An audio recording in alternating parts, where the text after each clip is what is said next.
If you've decided to delete your eBay account permanently, follow these simple steps to ensure the process is completed correctly. Make sure to consider any outstanding transactions or balances before proceeding. Step 1. Sign in. Log into your eBay account using your username and password. Ensure you are using the correct account that you wish to delete. Step 2. Access account settings. Once logged in, navigate to the account section.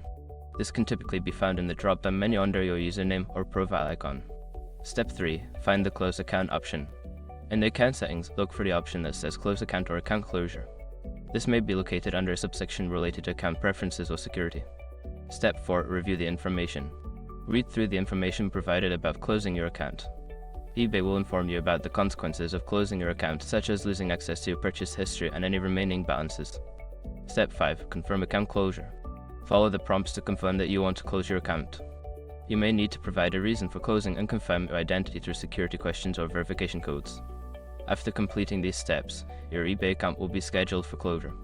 Keep in mind that it may take a few days for the process to be finalized. If you change your mind, you might be able to reactivate your account within a certain period.